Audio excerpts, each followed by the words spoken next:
அன்பிற்குரிய மகரம் ராசி நண்பர்களே, சகோதர சகோதரிகளே, உங்கள் அனைவருக்கும் எனது கனிவான வணக்கங்கள்.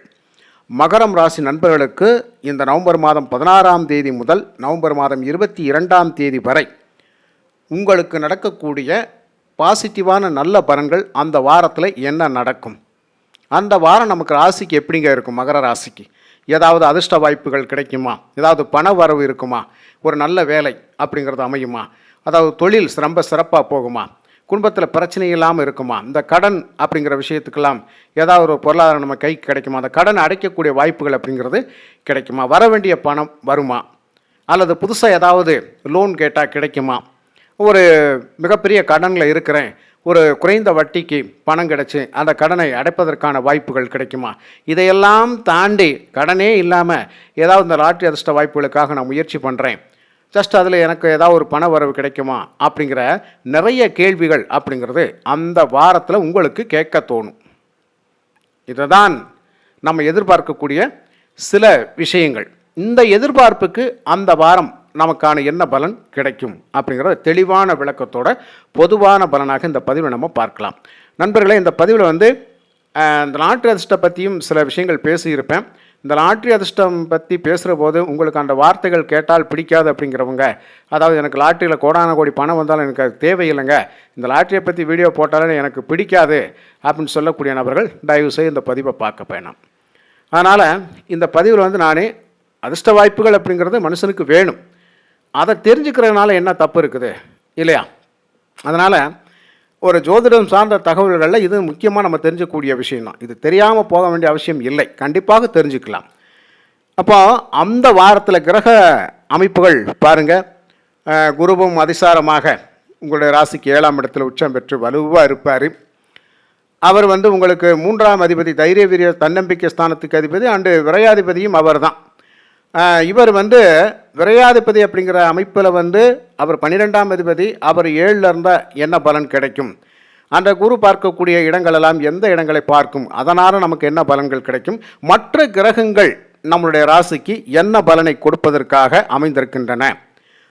சனி பகவானும் ராசிக்கு 3ஆம் இடத்தில் வக்ரகதியில் இருக்கின்றார், சகாய சனியாக செயல்படுகின்றார். இந்த சகாய சனி காலத்தில் கட்டாயம் ஏதாவது ஒரு விஷயத்தில் நம்ம ஒரு கஷ்டப்பட்டுக்கிட்டு இருக்கிற நேரத்தில் யாராவது ஒருத்தர் மூலமாக உதவி கிடைக்கணும் அப்படிங்கிறதா ரொம்ப ரொம்ப முக்கியமான விஷயம். அதன் அடிப்படையில் இனம், மொழி, மதம் கடந்து எங்கேயோ ஒரு இடத்துல இருக்கக்கூடியவங்களுக்கு யார் மூலயமாகவோ ஒரு சின்ன உதவிகள் அப்படிங்கிறது அந்த வாரத்தில் கிடைக்கும். ஒரு நாள் பழக்கம்தாங்க, 2 நாள் பழக்கம்தாங்க, நான் எதிர்பார்க்கவே இல்லை, இவ்வளவு டீப்பாக பழைய ஒரு உதவி செய்வார்னு நான் எதிர்பார்க்கல அப்படின்ற மாதிரியான ஒரு இது இருக்கும் இல்லையா? நம்ம ஆச்சரியப்படத்தக்க விஷயங்கள் பேசும் இல்லையா? அந்த மாதிரி ஏதோ ஒரு சின்ன குறுகிய கால பழக்க வழக்கம்தான், ஆனால் நமக்கு ஒரு சின்ன ஹெல்ப் பண்ணாங்க, ஒரு ஆபத்தில் இருந்தேன் ஹெல்ப் பண்ணாங்க. எப்படி?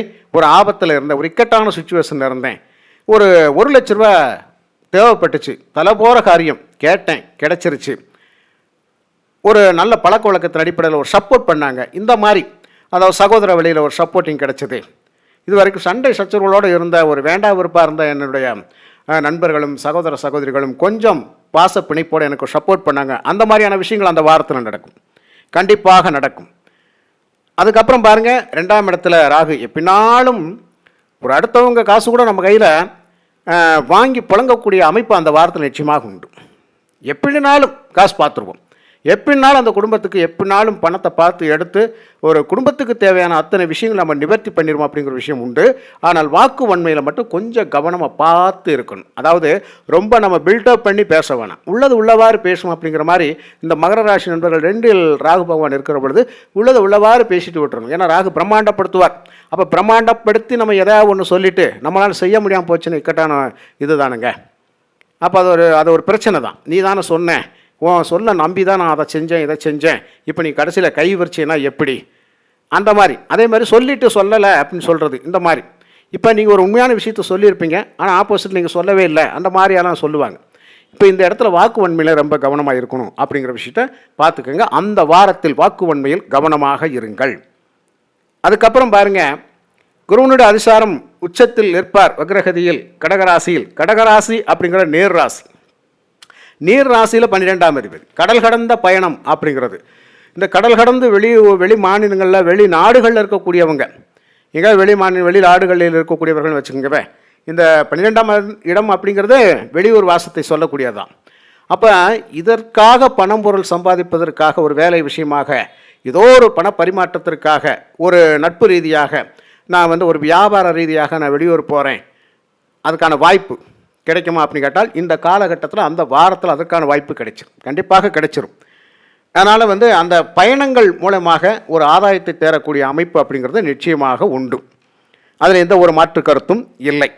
அதுக்கப்புறம் பாருங்கள், மகர ராசிக்கு 10ஆம் அதிபதி 10லேயே ஆட்சி பெற்று வலுவாக இருக்க ரொம்ப ரொம்ப சிறப்பான விஷயம். அதுதான் சுக்கிர பகவான். 10ஆம் அதிபதி 10ல் ஆட்சி பெற்று வலுவாக இருந்து அவர் பார்க்கக்கூடிய 7ஆம் பார்வை உங்களோட ராசிக்கு 4ஆம் இடம் சுகஸ்தானத்தை பார்க்கின்ற பொழுது கவலைகள் இல்லை அப்படின்னா சொல்லலாம். சுக்கிரன் ஆடம்பரம் அப்படிங்கிற ஒரு விஷயத்தை புரிஞ்சுக்கோங்க. அப்போ நமக்கு வந்து என்னன்னு கேட்டால் இருக்கிறத வச்சு நமக்கு ஒரு பிரைட்டாக சந்தோஷமாக வாழ்ந்துக்கலாம் அப்படிங்கிற மனநிலை நமக்கு கண்டிப்பாக வரும். அதான் 5ஆம் அதிபதி 10ல். அதே மாதிரி குலதெய்வம் அப்படிங்கிற ஒரு விஷயம் நமக்கு கண்கூடாக காட்சி தரக்கூடிய அமைப்பு, அந்த பலன் கிடைக்கக்கூடிய அமைப்பு, அந்த அனுகிரகம் கிடைக்கக்கூடிய அமைப்பு, பிள்ளைகளால் நமக்கு ஒரு உதவிகள் கிடைக்கக்கூடிய அமைப்பு, இதெல்லாம் நிச்சயமாக உண்டு மகர ராசிக்கு.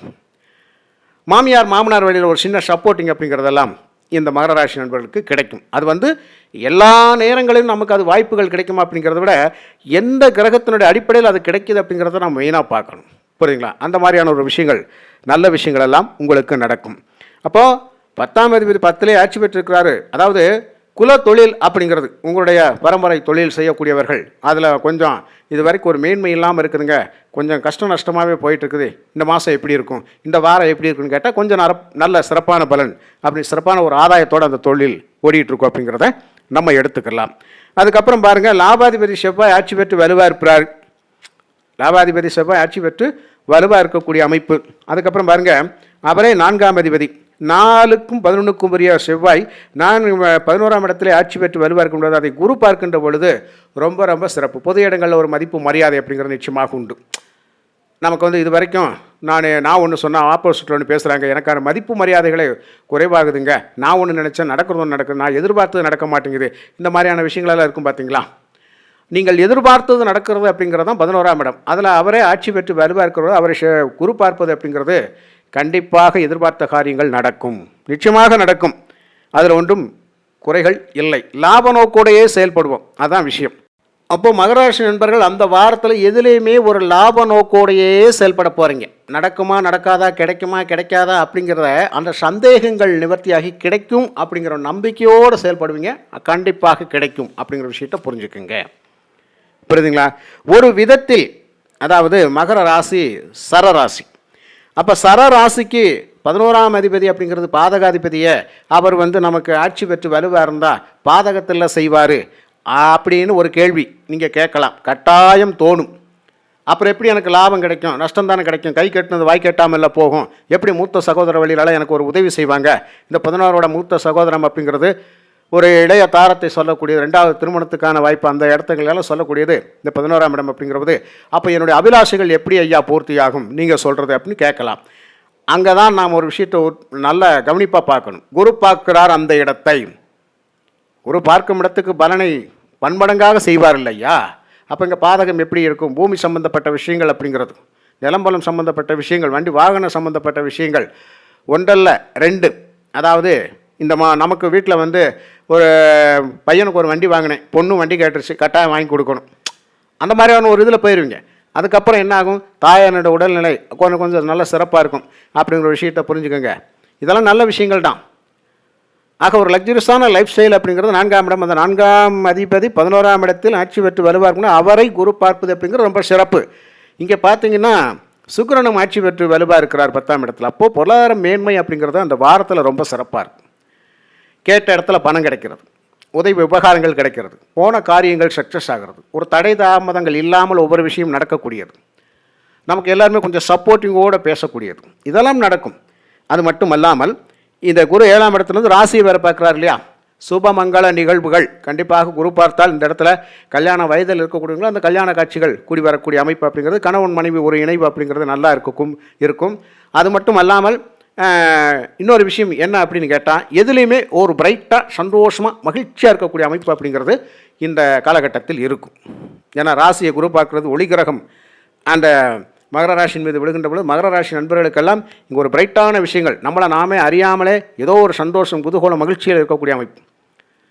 அப்போது ஒரு குழப்பங்கள் இல்லாமல் ஏதோ ஒரு நல்ல விஷயம் நமக்கு நடந்துருச்சு நடக்க போகுது அப்படிங்கிற மாதிரியான ஒரு மனநலத்தோடையே நம்ம இருப்போம். அதுதான் இங்கே நடக்கும் இந்த வாரத்தில். அதுக்கப்புறம் பாருங்கள், குரு பார்க்கக்கூடிய அந்த 9ஆம் பார்வை அவருடைய வீட்டை பார்க்குற ராசிக்கு 3ஆம் இடம் சனி பகவானை பார்ப்பது அப்படியே ரொம்ப ரொம்ப சிறப்பு. இங்கே குருவும் அதிசாரமாக வக்ரகதியில் இருக்கக்கூடிய உச்ச வீட்டிலிருந்து அவர் பார்க்கக்கூடிய 9ஆம் பார்வை ஒரு வக்ர கிரகத்தை தான் பார்க்கிறார். இந்த வக்ர கிரகம் அப்படிங்கிற சனி பகவான். அப்போ இன்னொரு வக்ரம் பெற்ற கிரகத்தை பார்ப்பது அப்படிங்கிறது இன்னும் பலனை கூட்டி செய்யும் அப்படிங்கிறது. கண்டிப்பாக உங்களுடைய முயற்சி திருவினையாக்கும். முயற்சி பண்ணுங்கள், கண்டிப்பாக ஜெயிப்பீங்க. எல்லா விஷயத்திலும் நான் சொல்கிறேன். வேலையே கிடைக்கலையா, இந்த வாரம் முயற்சி பண்ணுங்கள். இந்த வாரம் உங்களுக்கு யாராவது ஒருவர் மூலயமாக அந்த வேலை வாய்ப்பு கிடைச்சிரும். இந்த இடத்துல என்ன போஸ்டிங் இருக்குது, இங்கே ஒரு வாண்டட் இருக்குதுங்க, தேவைப்படுதுங்க, வாங்க நான் வேணால் உங்களுக்கு ரெக்கமெண்டேஷன் பண்ணுறேன், இந்த மாதிரி செய்வாங்க. அப்போது உங்களுக்கு ஒரு சப்போர்ட்டிங் கண்டிப்பாக கிடைச்சிரும். அதனால் மகர ராசி நண்பர்களுக்கு அதிர்ஷ்ட வாய்ப்புகள் அப்படிங்கிறது எப்படியா இருக்கும் ஐயா? அதிர்ஷ்ட வாய்ப்புகள் 5ஆம் அதிபதி 10ல் இருந்தால் தொழில் ரீதியாக அதிர்ஷ்டங்கள் பணவரவுகள் நல்லா இருக்கும். இதுக்கு அடுத்தாப்பில் லாட்ரி சம்மந்தப்பட்ட விஷயங்கள் அப்படிங்கிறது 5 தான். அந்த 5ஆம் இடம்தான். 5ஆம் இடம் தான் பெட்டு கட்டி ஜெயிக்கிறது. 5ஆம் இடம் குலதெய்வம் இல்லையா? 5ஆம் இடம் போட்டி பந்தயங்களில் கலந்துக்கிறது இல்லையா? உயர் கல்வி, உயர் வேலை வாய்ப்பு இல்லையா? மனசு என்ன நினைக்குது அது நினச்ச மாதிரி நடக்கக்கூடிய அமைப்பு இல்லையா? இந்த மாதிரியான விஷயங்கள் எல்லாம் 5 அப்படிங்கிறனா 5 10ல் இருக்கிற போது ஏதோ ஒரு கர்மா சிறப்பாக இருக்கும். அப்போ அதிர்ஷ்ட வாய்ப்புகளுக்காக முயற்சி பண்ணலாமா? தாராளமாக முயற்சி பண்ணுங்கள், வெற்றி நிச்சயமாக கிடைக்கும். அதான் முயற்சி ஸ்தானத்தை பார்க்குறாரே குரு பகவான். ஜஸ்ட் ஒரு முயற்சி. அதிர்ஷ்டம் அப்படிங்கிறது இன்னாருக்கு தான் கிடைக்கும், இன்னாருக்கு கிடைக்கக்கூடாதுலாம் கிடையாது. நேர காலங்கள் சரியாக இருக்கின்ற பொழுது அந்த வாய்ப்புகள் கிடைக்கும். அதனால் மகர ராசிக்கு இப்போது நேர காலங்கள் சரியாக இருக்கின்றது. அதனால் உங்களுக்கான அதிர்ஷ்ட எண்கள் இந்த பதிவில் நான் கொடுத்துருக்கிற 6 இலக்க அதிர்ஷ்ட எண்கள் 47 89 63. 47 89 63. இந்த எண்களை எப்படி வேண்டுமானாலும் மாற்றி அமைச்சு விளையாண்டுக்கலாம். இது இந்த வாரத்தில் மகர ராசிக்கு 6 இலக்க அதிர்ஷ்ட எண்கள். அதே மாதிரி 4 இலக்க அதிர்ஷ்ட எண்களும் இதை எப்படி வேண்டுமானாலும் பயன்படுத்திக்கலாம். நம்மளுடைய காணொலி வேலையாக வெளி மாநிலம் வெளிநாடுகளில் இருக்கக்கூடியவங்க நிறைய பேர் இந்த சவுதி அரேபியா நாடுகளில் தாய்லாந்து நாட்டிலெல்லாம் விளையாடக்கூடியவங்கெல்லாம் 3 இலக்க அதிர்ஷ்ட எண்கள் கேட்பாங்க. இதில் எந்த எண்கள் வேண்டுமானாலும் நீங்கள் மகர ராசி நண்பர்கள் பயன்படுத்திக் கொள்ளலாம். இன்னும் சில பேர் மலேசியாவில் இருக்கக்கூடிய நபர்கள் எல்லாம் 4 இலக்க அதிர்ஷ்ட எண்கள் கேட்குறாங்க. அதில் இதில் இந்த 6 இலக்க எண்களில் ஏதாவது 4 இலக்கங்களும் நீங்கள் பயன்படுத்திக்கலாம். 6 இலக்க எண்களாகவும் பயன்படுத்திக்கலாம். 0 பொதுவானது. 0 எந்த இடத்துல வேண்டுமானாலும் வரலாம். இதில் சொல்லப்படாத எண்கள் வரலாம் ஐயா, ஏதாவது ஒரு இடத்துல வரலாம். 1 2 5 நான் சொல்லவே இல்லை. 1 2 5 நான் சொல்லலை. தாராளமாக அந்த எண்களை நீங்கள் ஏதாவது ஒரு இடத்துல வரலாம். இப்போ 963 போடுறோம், 961 வச்சுக்கோங்க. அந்த மாதிரியான ஒரு விஷயம், ஒரு ஜஸ்ட்டு ஒரு நம்பர். மற்றபடி இதில் சொல்லப்பட்டிருக்கிற எண்கள் அதிகமாக இருந்தால் உங்களுக்கு அது சக்ஸஸ்ன்னு அர்த்தம். கண்டிப்பாக வெற்றி வாய்ப்புகளை பெறுங்கள், பணவரவை பெறுங்கள், வாழ்க்கையை திருப்தியாக சந்தோஷமாக வாழுங்கள் என்று கூறி மற்றும் ஒரு நல்ல பதிவில் நான் உங்களை சந்திக்கின்றேன். நன்றி, வணக்கம்.